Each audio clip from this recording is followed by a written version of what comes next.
And we have a moral responsibility to transform our energy system away from fossil fuel to energy efficiency and sustainable energy, and leave this planet a habitable planet for our children and our grandchildren.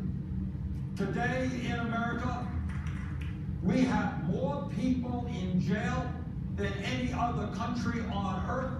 African American youth unemployment is 51%. Hispanic youth unemployment is 36%. It seems to me that instead of building more jails and providing more incarceration, maybe, just maybe, we should be putting money into education and jobs for our kids.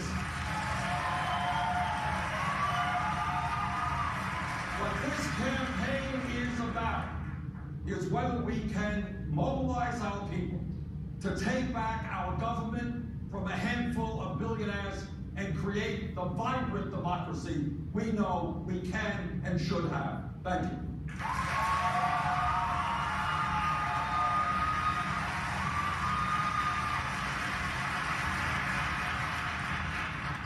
Senator Clinton.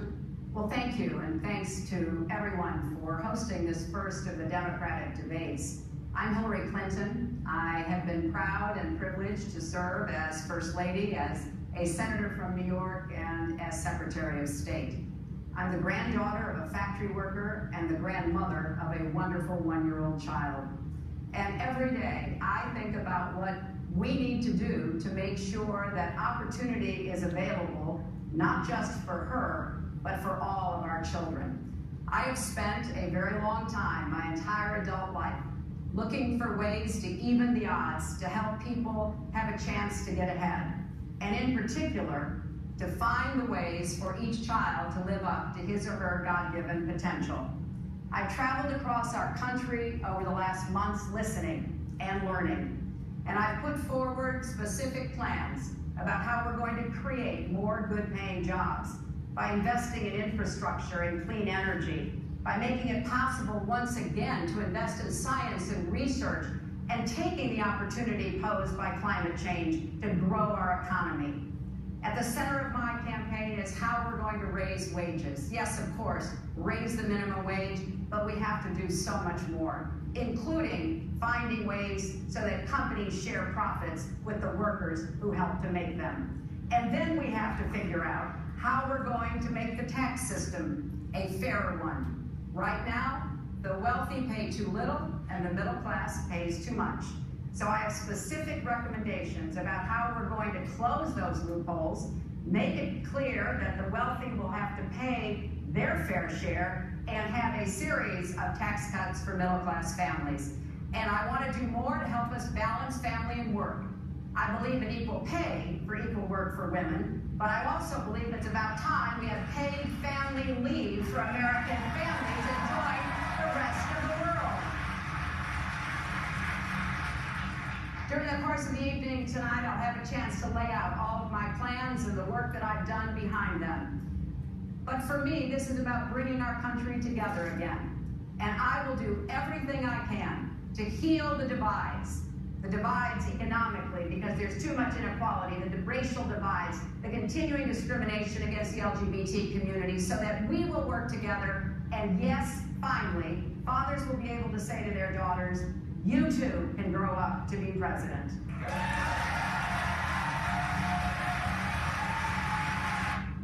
Okay, so first thing I want to do is let's look back at these two sides and what kinds of things can we add to it now? What kinds of things can we take away from it, perhaps? But what did you guys see in the video? We'll start with debating strategy. Well, I think a lot of the people, everyone kind of wanted to talk about like their credibility, to like say like why their opinion or why they were valid. They like validated themselves. Okay. Do you think that belongs here or more of an opening statement? Maybe a little bit of both. I think it's a strategy. Yeah, Totally right. Because if I don't know who Martin O'Malley is, I want to know what he's done. Okay. Like to make him a credible speaker. It's ethos, right? If we talk about our vocabulary. Okay, so a validation of their importance, why we should actually listen to them. Okay.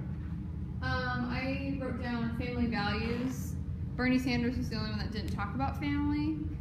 So I think that's a important strategy to be included in the opening statement. I don't know if it'd be brought up later on, but it creates that relatable factor, like, I'm a mom, or I'm a dad, I have kids. Okay, so being able to make the personal connection. Yeah, personal connection. Okay, so I'll put that as a connection with audience. Yeah. And as family is like a glittering generality. Mm-hmm. Everyone thinks family's good, right? No matter what divide you're in. I Yeah. think Bernie still, he mentioned kids. At least he didn't say family, but he at least mentioned like children and education. The youth. The youth. Okay. I guess we can jump over to opening statement and then we'll kind of zoom back and look at the whole thing. Anything you guys got specifically for opening statements? What makes it a successful opening statement? What kind of components did you hear that made it successful? They were like a lot of them were organized and saying like this is where I was, like this is where we are now, like this is where I want to go. Like there was like an organized progression that you could easily follow, which I think is important when it's something verbal, when you can't like look back on the page, right? And look at something, being super clear and like having step by step is super important when you're speaking. Okay. So a statement of saying, this is what's, this is now, this is the future. If you elect me, you might have that. Mm-hmm. Also implying that if you elect anyone else, you might not have that. Mm-hmm. Okay, all right.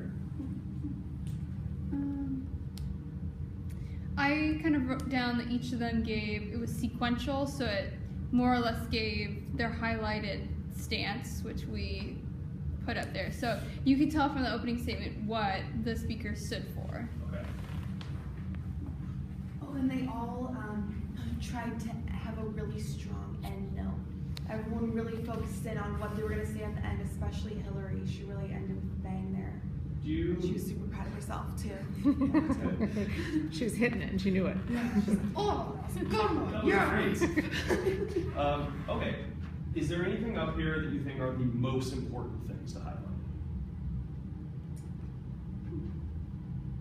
Maybe start on the opening statements. Like, what has to be? Do all of these things have to be?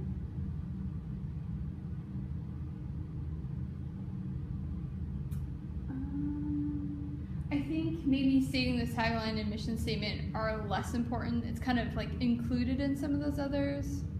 Okay. Could be their main claim. We're gonna housekeeping. Okay. I like Cammy's progression, the one that you wrote about this is now and then this will be the future. I think it's very visual for audience members. But I would say that's persuasive and attention grabbing. Mm-hmm. So I guess if I had to pick a main idea of all of them, that's what I would say is the most important thing. Okay. Yeah. And then what about debating strategy? Most important things. Can't do without. Connecting with the audience, right? Because you're trying to persuade them, so having that connection is super important. Okay, I think we have some pretty good lists here to start with. I want to talk about what good, you guys are going to be writing opening statements. So it's really important that you know what goes into good opening statements. So I want to kind of lay out a 4-part thing to keep in mind. Is that good opening statements must have an introduction in terms of what we saw, how do we see the introduction happen in the debate? I think Martin O'Malley's is the most like what I would say like typical high school like I'm gonna write this debate. It has a beginning, middle, and end. Like here's who I am. This is what I want to do. If you vote for me, this is why.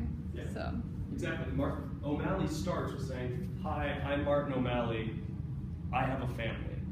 He immediately connects. This is me. I have a large group behind me that I'm very connected to, which tells us he cares about families.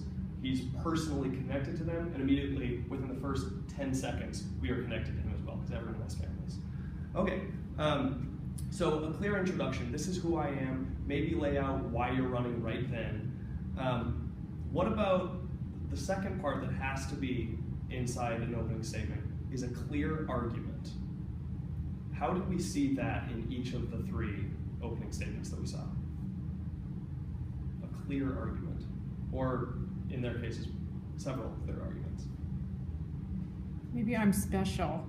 Like for Hillary, it was I'm a woman. What popped into my head was Bernie Sanders saying his little snippet about climate change. He's like, scientists have proved there's evidence that has shown to be proven that this is true. Okay. So he's like using factual evidence to support his claims. And once again, he's not just relying on himself, he's going back to this validation of importance. This is what I believe, and this is why it's backed up. He even connected it to children. Exactly. Okay, so there's an example of a clear argument. The third part, so we've got the introduction, we've got a clear argument or a stance, and then we've got the third part, which is evidence to back up that argument. So what Sarah was just saying is that we've got a stance that says climate change is important and we need to act, and then it has the evidence of this is what the scientific community is saying to us. Another example is Hillary Clinton. She talks about how we need to change how our economic system is making so much inequality between the wealthy and the poor. And what she says after that is she backs it up with a fact, which is that the wealthy are getting wealthier and the poor are getting poorer. The wealthy pay too little and the poor pay too much. So that's evidence to back up. Finally, the fourth part, and we've already talked about why this is really important, is a good closing. How did we see a good closing? Hillary. What about Hillary? It was kind of like an emotional connection where she said, she was talking about the LGBTQ community and then like saying how dads would be able to tell their daughters. So it's a kind of that family connection that one day you two will be able to run for president, implying that voting for her means that, you know, your possibilities are limitless kind of thing. So it kind of just like kind of punches it home. The final message. Yeah. Okay. But that wasn't an argument. I think I was wrong before. Oh. No, I think you're correct. Okay. Yeah. I mean, I like that she's hitting feminism because feminism is like a huge issue right now, and so she's hitting that note. Another thing about the closing, the very last thing you say is it's probably what's going to be remembered. And so you want that final statement to be firm and really go after, okay, who, you know, in this case, who are my voters? Who do I need to vote for me? Okay, that's where we're going to go. This is where that final statement's going to go. Okay, and then in terms of like how people use their bodies, what did we see with all 3 of them in terms of how they held their demeanor? What is a debate demeanor look like? Well, there was like a really wide range from my perspective. We had like the guy at the beginning who was obviously so nervous, like had to like force himself to try to smile like a normal human. And then there's Bernie Sanders who didn't care. He's just like in his zone, just like has his hand up right away. And he's just like da da da da da. He's and preaching. then there's Hillary, who's just like a seasoned, I want to say seasoned queen because I watch too much Drag Queens, but she's very. She's a vet. She's yes, a vet. yes. Okay. She's just up there chilling. Like she has like a calm, collected smile on her face, and she's kind of laid back. Okay. That's Yeah, what I saw. noticed that too, where you kind of noticed him like Martin O'Malley, how he was just kind of like very prim and proper, kind of like a choir boy, and then Bernie Sanders was like business because he was leaning over the desk for support already.